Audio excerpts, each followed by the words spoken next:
बलमिन्द्रियाणि च सर्वाणि सर्वं ब्रह्मोपनिषदं माहं ब्रह्म निराकुर्यां मा ब्रह्म निराकरोत् अनिराकरणमस्त्वनिराकरणं मे अस्तु तदात्मनि निरतेय उपनिषत्सु धर्माः ते मयि सन्तु। ओम शांति शांति शांति।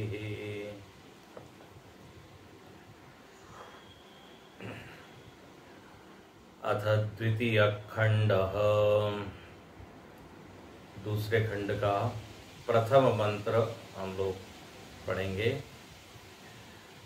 यदि मन्यसे सुवेदेति दहरमेवापि नूनं त्वं वेत्थ ब्रह्मणो रूपं यदस्य त्वं यदस्य देवेष्वथनुमीमांस्यमेव ते मन्ये विदितम्। यदि मन्यसे सुवेदेति दहरमेवापि नूनं त्वं वेत्थ ब्रह्मणो रूपं यदस्य त्वं यदस्य देवेष्वथनुमीमांस्यमेव ते मन्ये विदितम्। सामवेद के तलवकार शाखा का 9वां अध्याय जो है वह केनोपनिषद के नाम से जाना जाता है। इसका हमने प्रथम खंड देखा। अब हम द्वितीय खंड में प्रवेश करते हैं। द्वितीय खंड में श्रुति नाटकीय ढंग से एक दृश्य उपस्थित करके उपदेश करती है। यहां पर भी संवाद की योजना है, मतलब संवाद के रूप में प्रथम जो अभिमंत्र पढ़ा उसमें विषय को वो प्रस्तुत करती है और बाद में फिर संवाद को हटा लेती है, सीधे सीधे उपदेश करती है। जैसे हमने पीछे भी देखा है कि जब संवाद के रूप में उपनिषद में कोई विषय प्रस्तुत किया जाता है तो उसको इतिहास की घटना न समझे, क्योंकि उपनिषद जो है वो ऐतिहासिक घटनाओं का ग्रंथ नहीं है, इतिहास की पुस्तक नहीं है। हम लोगों को ज्ञान समझ में आए, सुलभ हो, इसलिए एक ये योजना है, कल्पना है संवाद की। तो यहां पर इस तरह से प्रस्तुत किया गया कि जब शिष्य ने प्रश्न किया था कि प्रेरक कौन है, तो उसके उत्तर को उसने सुना और सुनने के बाद वो जो है कहता है कि मुझको अच्छे से समझ में आ गया। आचार्य जी, गुरु जी, आपने जो ब्रह्म के बारे में बताया उसका ज्ञान मुझको अच्छे से हो गया, ऐसा वो आकर कहता है। तो आचार्य जो है वो थोड़े आशंकित होते हैं। आशंकित यानी उनको लगता है कि इसने अभी ठीक से नहीं समझा है, जैसा हमने बताया वैसा नहीं समझा है, तो उसको थोड़े वो विचलित करते हैं, उसकी बुद्धि को विचलित करते हैं।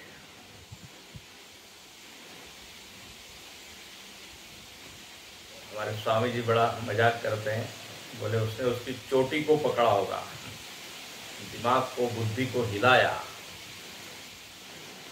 बोले तुमने जो समझा है ना, मुझको लगता है वो ठीक नहीं है, अभी तुमको और मनन करना चाहिए। तो शिष्य जो है वो एकांत में जाता है और कहता है यदि गुरुजी कह रहे हैं कि मैंने जो समझा है वो ठीक नहीं है, तो शायद ठीक ही होगा। वह जो शिष्य है वो बुरा नहीं मानता, वो ये नहीं कहता कि मैं तो देखो कह रहा हूं, मैंने अच्छे से जान लिया है और हमारे आचार्य जी को शंका हो रही है। वो कहते हैं गुरु हमेशा सही है। तो बोले यदि वो कह रहे हैं कि मेरा ज्ञान, मेरी प्रतिपत्ति ठीक नहीं है, मुझको और मनन करना है, तो बोले कोई बात नहीं। वो एकांत में जाता है और मनन करता है और फिर आके आचार्य को कहता है अब मैं जान गया, अब मैं समझ गया। और अब आचार्य देखते हैं कि हाँ, इसने बिल्कुल जैसा समझना है वैसा ही समझा है। भाष्यकार यहाँ पर अपने भाष्य में बड़ा उसको नाटकीय ढंग से प्रस्तुत करते हैं। कहते हैं वो आकर सारे शिष्यों के बीच में गर्जना करता है, मैं समझ गया, ब्रह्म क्या है, विदितम, मुझको समझ में आ गया। आचार्य बड़े प्रसन्न होते हैं, बोले हाँ, अभी तुम्हारी जो प्रतिपत्ति है, प्रतिपत्ति मतलब ज्ञान, बोले अब ठीक है। तो ये यहाँ पर प्रथम मंत्र में इस तरह से वर्णन है। ये बहुत गंभीर गहन मंत्र है, अभी आप पढ़ेंगे तो आपको ये ज्ञात होगा। तो देखिए, पहले आइए मंत्र के शब्दों को देखें, पदों को देखें और फिर भाष्य को देखें। तो जब आचार्य ने ज्ञान दिया तो शिष्य कहता है कि मैंने इसको अच्छे से समझ लिया। तो आचार्य कहते हैं यदि आपने अच्छे से समझा है तो बोले मुझको लगता है अभी थोड़ा आपको फिर समझना चाहिए। देखो, यदि मन्य से सुवेद इति, यदि त्वम मन्य से, यदि तुम मानते हो, क्या मानते हो, सुवेद, सु मतलब अच्छी तरह से, वेद मतलब जान लेना। शिष्य आके क्या कहता है, मैंने अच्छी तरह से ब्रह्म को जान लिया। तो आचार्य इसके उत्तर में कहते हैं कि बोले यदि तुम ऐसा कह रहे हो कि तुमने ब्रह्म को अच्छे से जान लिया, तो दहरम एव अपि नूनम, दहरम मतलब अल्पम, तुमने अल्प ही जाना है। और नूनम का अर्थ था निश्चित, निश्चित ही तुम्हारा अभी ज्ञान जो है थोड़ा डाउटफुल है, अपूर्ण है, इनकम्प्लीट है, अल्प है। अब देखो ये बड़ा आश्चर्य, कोई कह रहा है कि मैं अच्छे से जानता हूं और सामने वाला कह रहा है तुम्हारा ज्ञान अल्प है। हम लोग क्या कहते हैं, अरे मैं जानता हूं ना, आप मेरे ज्ञान के ऊपर डाउट कैसे कर रहे हैं। तो यहां उस शिष्य ने ऐसा कुछ नहीं कहा। आचार्य कहते हैं कि आपका ज्ञान अभी थोड़ा अल्प है, क्योंकि आपके वचन से ऐसा लग रहा है, आप बोल रहे हैं हम ब्रह्म को अच्छे से जानते हैं, बोले मतलब आपने ठीक से नहीं जाना है। और आचार्य कहते हैं त्वम वेत्थ ब्रह्मणो रूपम, तुमने जो ब्रह्म का रूप जाना है ना वो अल्प ही जाना है, और तुमने ब्रह्म को या तो परिच्छिन्न जाना है, देह में शरीर में जो आत्मा है बस वही ब्रह्म है, उसके परिच्छिन्न रूप को ही जाना है। तो देखो आगे लिखते हैं त्वं वेत्थ ब्रह्मण रूपम यदस्य त्वम। यदस्य त्वम का मतलब होता है तुमने अब ब्रह्म को त्वम के रूप में जाना। त्वम के रूप में जानना मतलब मैं के रूप में जानना, और मैं के रूप में जानना मतलब कि ब्रह्म मतलब इस शरीर में, मन में, बुद्धि में जो सीमित है चेतना, उसको ही तुमने ब्रह्म मान लिया, ऐसा मुझको लगता है। इसको अभी और अच्छे से समझाएंगे। तुमने परिच्छिन्न चेतन को ही ब्रह्म मान लिया है, या फिर अथ देवेशु, या फिर तुमने किसी देवता को ब्रह्म मान लिया। देव में तुम्हारी ब्रह्म बुद्धि हो गई, या तो तुम्हारी ब्रह्म बुद्धि इस जीव में हो गई है, इस परिच्छिन्न चेतन में, या फिर देव में। इसका अर्थ देखो ये होता है कि आपने ब्रह्म को आधिदैविक के रूप में मान लिया कि ब्रह्म को एक देवता का नाम है, either this way you have understood, और ब्रह्म को तुमने एक सीमित देश काल शरीर मन में परिच्छिन्न चेतना को मान लिया है। और ये दोनों ही जो तुम्हारी समझ है वो सही नहीं है। हमने जैसा बताया था वैसा तुमने नहीं जाना। बोले आप ऐसा क्यों कह रहे हैं? बोले आपके वचन से हमको लग रहा है, तुम्हारे वचन से तुम कह रहे हो ना तुमने अच्छे से जान लिया, it means your knowledge is not right. तुमने किसी अल्प को ही ब्रह्म मान लिया, वो चाहे देव को मान लिया या अपने शरीर में जो एक चेतना है उतने को, बस कि वो शरीर में सीमित है। तो आत्मा के ब्रह्म रूप को तुमने नहीं जाना है। देखो ना कैसा आचार्य कह रहे हैं। अब ये सुन के शिष्य जो है निश्चित ही घबराया होगा, बोले या उसको लगा होगा ऐसा आचार्य क्यों कह रहे हैं। तो अगला शब्द देखिए, अथनु मीमांस्यमेव ते। आचार्य कहते हैं उसको, बोले अभी तुम फिर से मनन करो। हमने जो उपदेश दिया था ना, उस उपदेश वाक्य के ऊपर फिर तुम मनन करो। मीमांस्यमेव, तो कहते हैं वह जो शिष्य है वो जाता है एकांत में, और फिर अच्छे से विचार करता है, मनन करता है। जो पीछे वाक्य उसने सुने थे कि आत्मा अन्यदेव तद विदिताद अथो अविदिताद अधि। अन्य विदितो आत्मा विदित और अविदित से अन्य है।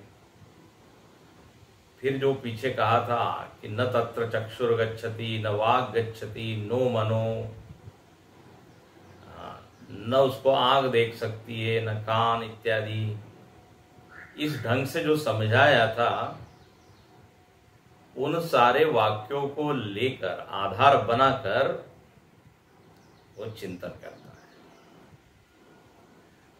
और फिर आके क्या कहता है, मन्ने विदितम। साधना करने के पश्चात अब वो कहता है अब मैं समझ गया।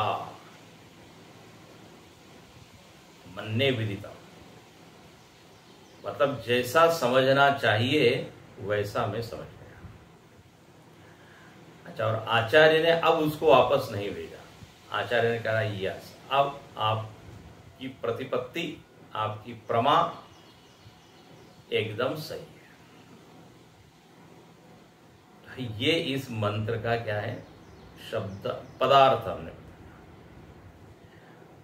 भाष्य में देखिए, भाष्यकार इसको और बढ़िया से स्पष्ट करते हैं कि ये आचार्य उसको ऐसा क्यों कह रहे हैं कि भाई तुम्हारा ज्ञान अल्प है। वो तो आके कह रहा है कि मैं तो अच्छे से जान गया। सुनिए, एवं पहली बात, एवं हेय उपादेय विपरीत, हे उपादेय विपरीतस्त्वमात्मा ब्रह्म इति प्रत्यायितः। बोले पीछे के खंड में क्या सिद्ध किया या क्या समझाया, ये समझाया कि जो आत्मा है वो हेय और उपादेय से रहित है। आत्म वस्तु ऐसी है जिसको न तो कहीं से लाना है न तो जिसका कभी त्याग होता है। तो एक बड़ा अच्छा हिंदी में दोहा है, पाया कहे सो बावरा, खोया कहे सो कू, पाया खोया कछु नहीं, जो का त्यो भरपूर। पाया कहे सो बावरा, खोया कहे सो कू। मतलब ये कि जो ये कहता है कि आत्मा मुझको मिल गई, बोले वो बावरा है, तो अज्ञानी है। जो कहता है आत्मा खो गई, वो भी ऐसा ही है। आत्म तत्व न तो कोई ग्रहण करने वाली वस्तु है न त्याज्य वस्तु है, क्योंकि वो अपना आपा है, वो आप है। आपका न तो त्याग होता है न ग्रहण होता है। ये जो अहम मैं करके जो हमको अनुभूति हो रही है, ये हेय उपादेय रहित है। और पीछे ये बताया था विदित और अविदित से अन्य है, वो अपरोक्ष है, न तो प्रत्यक्ष है न तो परोक्ष है, वो तो आप ही है। तो ये बताया था हेय उपादेय विपरीत विपरीतः तु आत्मा, और यही आत्मा ब्रह्म है। बार बार श्रुति ने कहा तदेव ब्रह्मत्वं विद्धि न इदम। ब्रह्म कोई इदम नहीं है, आत्मा ही ब्रह्म है। इति प्रत्यायितः शिष्यः। प्रत्यायितः, प्रत्यायित मतलब शिष्य को ये समझाया गया कि तू आत्मा है, तू हेय उपादेय रहित है, तू ब्रह्म है, ऐसा समझाया। अब हुआ ये, आचार्य ने समझाया कि देखो हमने तो इसको ठीक से समझाया, लेकिन ये कहीं इस ब्रह्म को ज्ञेय न बना ले, कोई विषय न बना ले।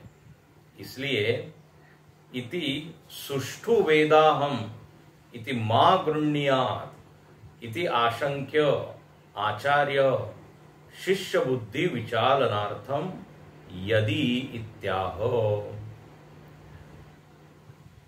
बोले ये शिष्य ठीक से समझे कि अपना आपा ही ब्रह्म है, कहीं और किसी वस्तु को न समझ ले ब्रह्म, और फिर ये कहे कि मैं तो अच्छे से समझ गया। बोले इसको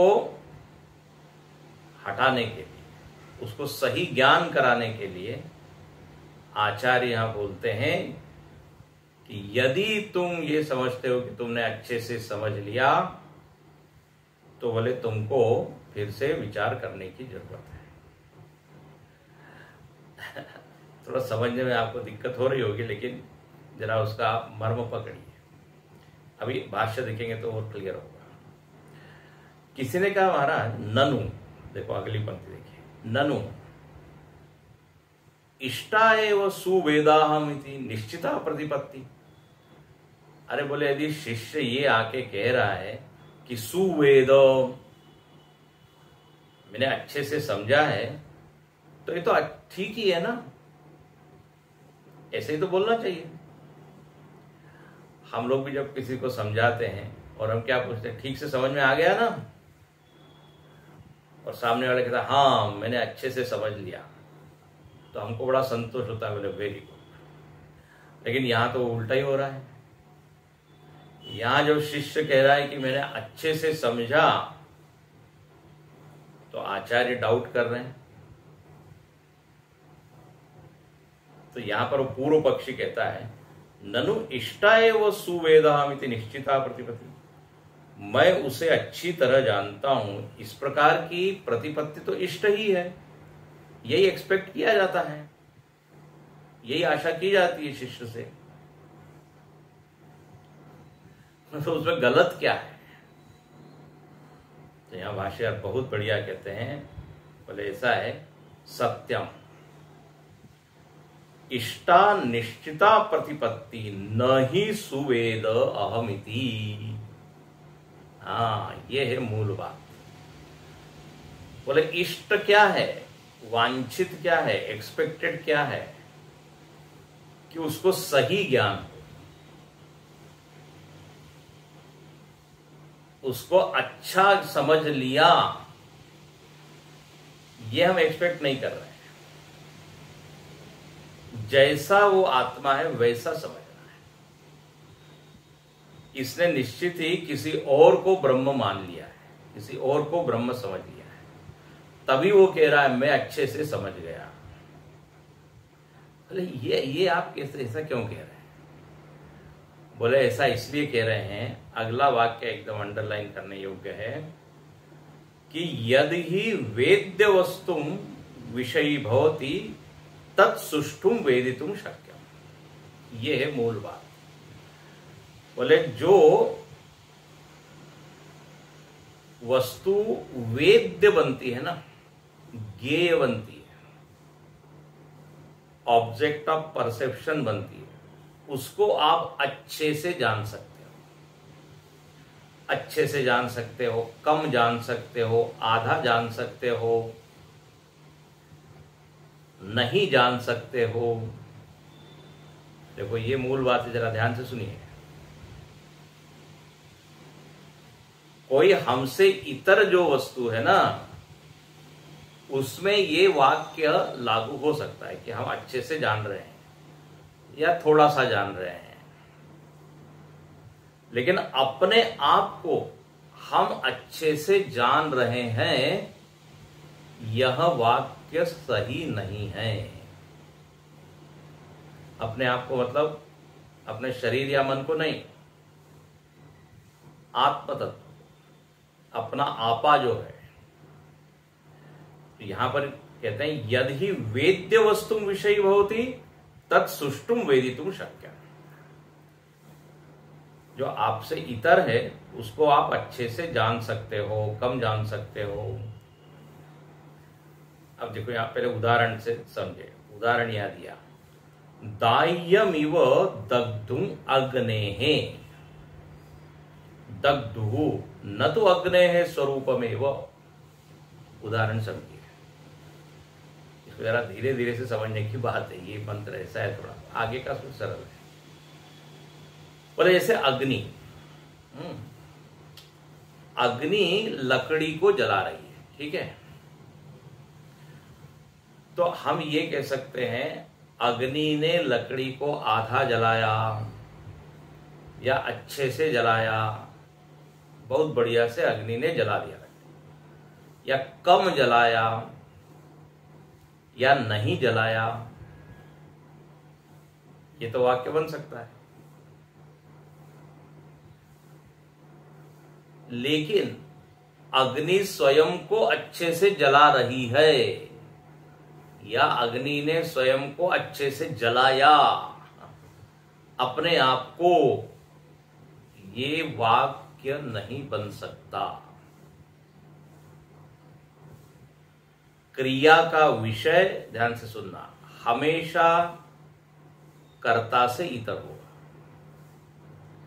तो अग्नि कर्ता है और कर्म यहां क्या है, वस्तु क्या है, लकड़ी, दाह्यम उसको यहां लिखा है। तो अग्नि लकड़ी पर क्रिया करेगी जलाने की, और यदि वो क्रिया अच्छी हो गई तो क्या बोलेंगे, अरे वाह बहुत अच्छे से जला दिया। आधी रह गई, नहीं, आधी लकड़ी जली है, ऐसा हम बोलेंगे। अच्छे से नहीं जलाया। लेकिन अग्नि स्वयं को ही अच्छे से जला रही है। हाँ, क्रिया का विषय हमेशा अपने से अलग होता है। तो हम अपने को अच्छे से जानते हैं, इट मीन्स आपने किसी और को ही जाना है। देखो एक शब्द से गड़बड़ हो गया, सुवेद, उसने ये बोला कि मैंने अच्छे से जाना, पकड़ लिया आचार्य ने, बोले you have understood Brahman is something else. क्योंकि अच्छे से जाना मतलब आपने क्रिया की अपने ऊपर, जो कि संभव है नहीं। ध्यान रखना, हम अपने शरीर को अच्छे से जान सकते हैं। लोग बोलते हैं मैं अपने शरीर को अच्छे से जानता हूं, ये खाने से उसमें ये परिवर्तन हो जाता है, ये रिएक्शन होती है ना। डॉक्टर भी पूछता है आपको कौन से दवाई की एलर्जी है, तो लोग बोलते हैं हाँ ये मैं जानता हूं, ये केमिकल यदि उस दवाई में होगा तो उसकी ये एलर्जी होगी, आई नो दैट। लोग बोलते हैं मैं अपने मन को अच्छे तरह से जानता हूं, जब सामने लड्डू आ जाएगा तो मैं अपने आप को रोक नहीं सकता, आई नो दैट, अच्छे से जानता हूं। और क्या लोग बोलते हैं, मुझको अच्छे से मालूम है यदि वो व्यक्ति सामने आ जाएगा ना तो गुस्सा तो मेरे को आना ही है। तो आप अपने मन को अच्छे से जानते हैं, शरीर को जानते हैं, लेकिन क्योंकि ये क्या है, ये आपसे अलग विषय है। लेकिन आप अपने को ही अच्छे से जानते हैं, ये कैसे होगा? जब आप कहते हैं हम अपने आप को अच्छे से जानते हैं तो जरूर आप किसी अपने स्वभाव की बात कर रहे हैं, किसी आदत की बात कर रहे हैं, शरीर इंद्रिय की बात कर रहे हैं, आपकी तबीयत की बात कर रहे हैं। क्योंकि आत्मा में ये जानने की क्रिया संभव नहीं है। मैं हूं, क्या मैं कोई क्रिया करके जानता हूं अपने आप को? ध्यान से सुनना। तो वेद्य बना दिया यदि आपने आत्मा को, तब तो फिर अच्छा बुरा कम आधा अधूरा ये सब होगा। जैसे लकड़ी और अग्नि, ये उदाहरण आप याद रखिए।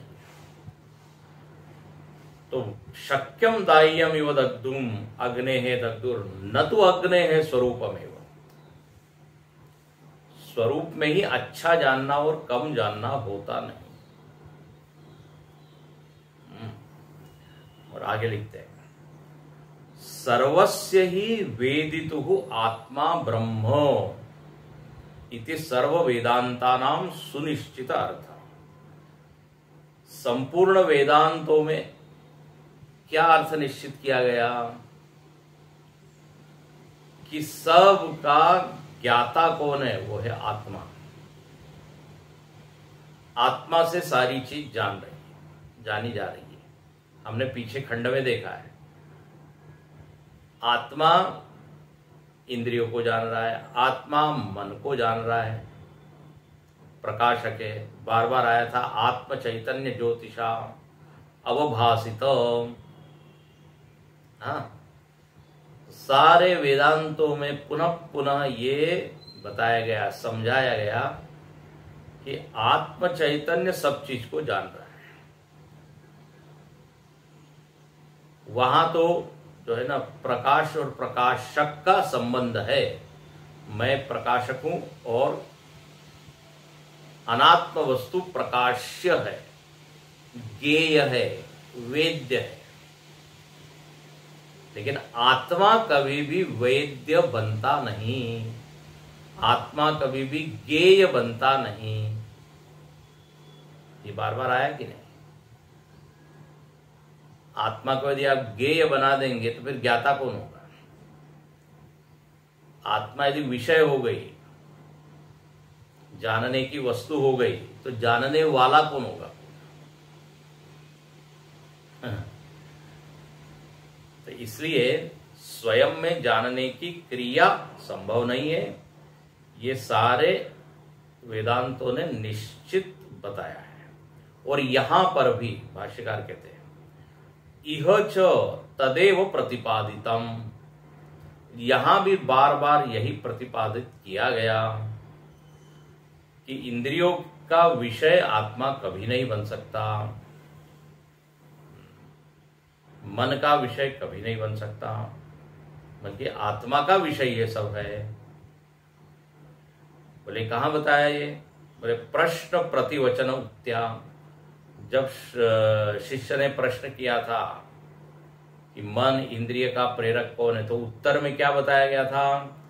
श्रोत्रस्य श्रोत्रम इत्यादया। ये जो वाक्य आया था, श्रोत्र का श्रोत्र है, मन का मन है, इससे यही समझाया गया कि मन इत्यादि ज्ञेय है और आत्मज्ञाता है। आत्मा उनका प्रकाशक है, इल्यूमिनेटर। यद वाचा अनभ्युदितम इति विशेषतः अवधारितम। पीछे आपको समझाया गया कि वाणी के द्वारा वो कभी भी प्रकाशित नहीं होता। अनभ्युदितम इति विशेषतः अवधारितम। बार बार समझाया गया, अच्छे से समझाया गया कि वाणी का विषय नहीं होता।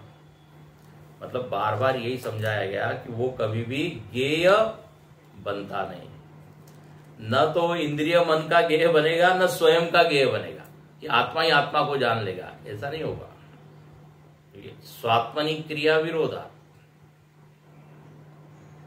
तो इसलिए ये कहना कि मैंने आत्मा को जान लिया अच्छे से, ये वाक्य गलत है।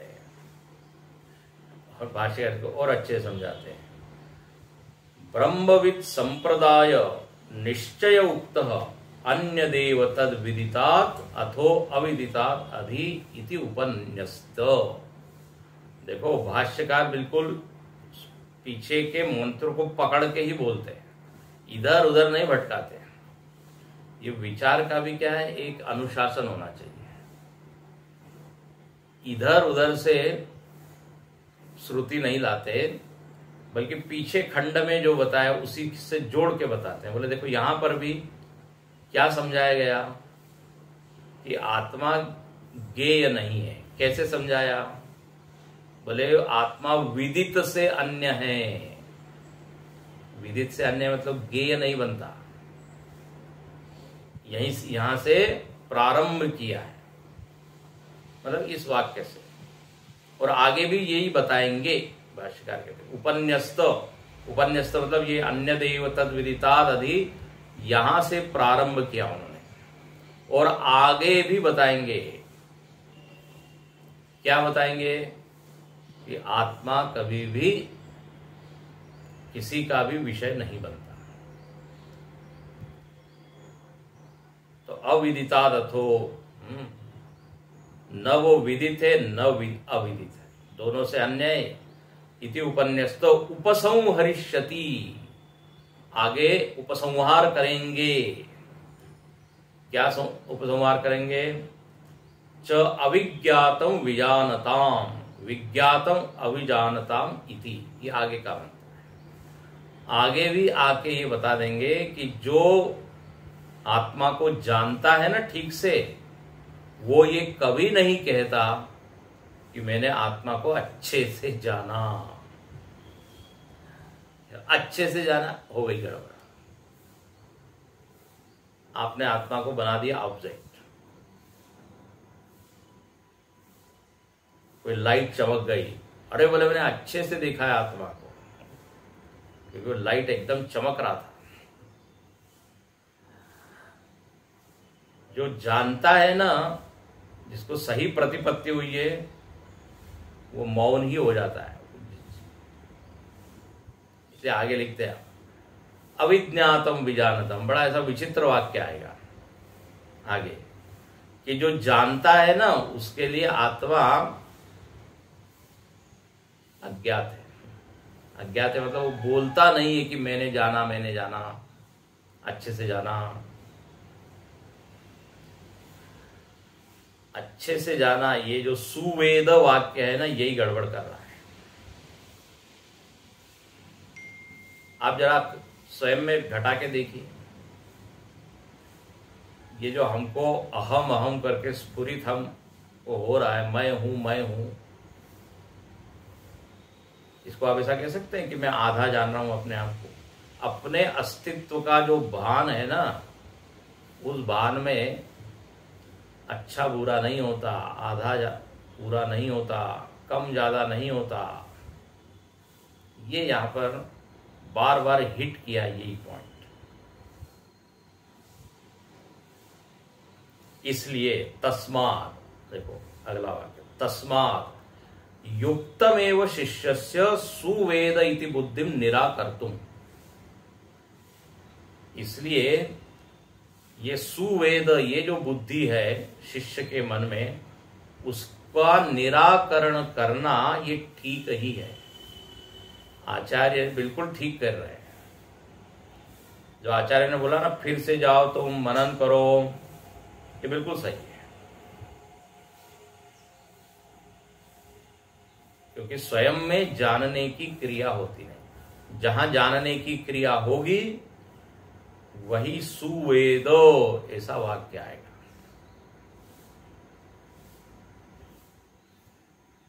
तो बुद्धिम निराकर्तुम शिष्यस्य युक्तम, ठीक है, इसकी बुद्धि को हटाना चाहिए। और आगे उसको स्पष्ट करते हैं, नहीं वेदिता वेदितु वेदितुम शक्य।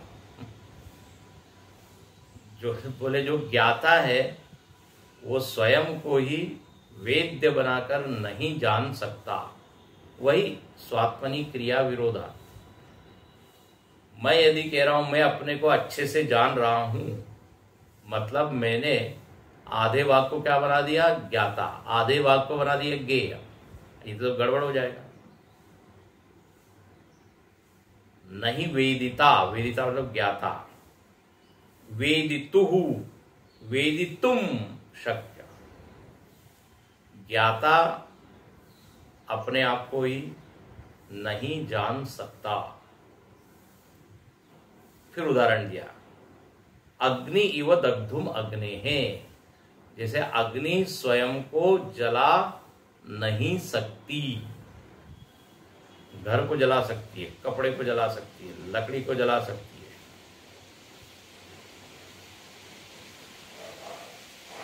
तो ऐसे ही आत्मा आत्मा को जान नहीं सकता।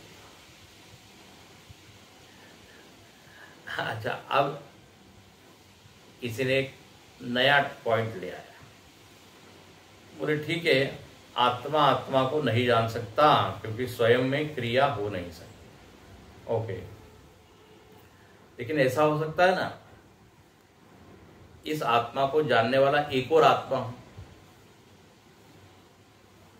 और वो कह रहा है कि मैंने आत्मा को अच्छे से जाना। देखो अब ये नया पॉइंट आया। एक आत्मा क्या हो गई? जानने वाली, और एक आत्मा जानी जाने वाली। तो ऐसा हो सकता है एक आत्मा कह रही है कि मैंने आत्मा को अच्छे से जाना, तो एक आत्मा बन गई ज्ञेय और एक आत्मा ज्ञाता। भले ये तो किसी को अनुभव नहीं है कि दो दो आत्मा लेके बैठे, इसलिए भाष्यकार तुरंत उसका खंडन करते हैं। न च अन्यः वेदिता ब्रह्मणो अस्ति, बोले ब्रह्म का और कोई वेत्ता ज्ञाता और कोई दूसरा ब्रह्म या आत्मा नहीं है जिसका कि वो वेद्य बनेगा, जिसका कि वो ऑब्जेक्ट बनेगा और फिर कहेगा मैंने आत्मा को अच्छे से जाना। न च अन्यः वेदिता ब्रह्मणो अस्ति यस्य वेद्यम अन्यस्यात् ब्रह्म। मतलब वही एक ही आत्मा है, उसका और कोई दूसरा आत्मा जानने वाला नहीं है।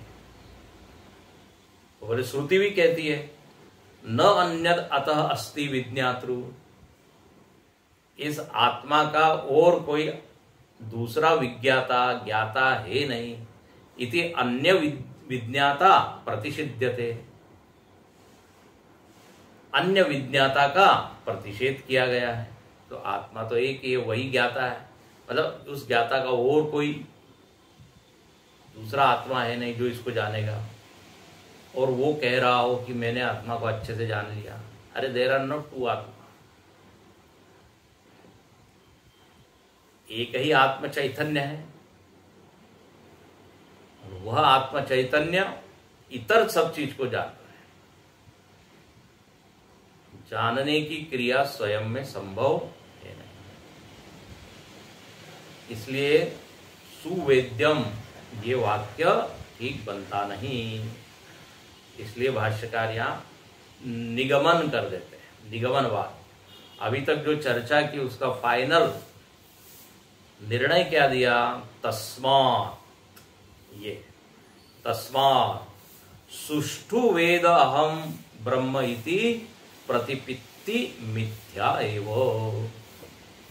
बोले इसलिए शिष्य महाराज, आपकी ये जो प्रतिपत्ति है कि आपने ब्रह्म को अच्छे से जाना, ये मिथ्या है, ये ठीक नहीं है।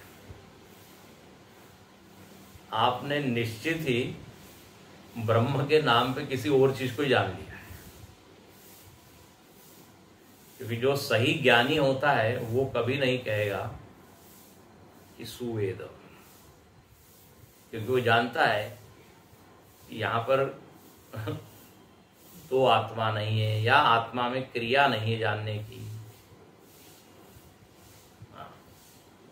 तो आचार्य को देखो मालूम है, इसलिए शिष्य की बुद्धि जरा उन्होंने हिला दी। बोले जाओ जाओ, फिर से तुम क्या करो, मनन करो।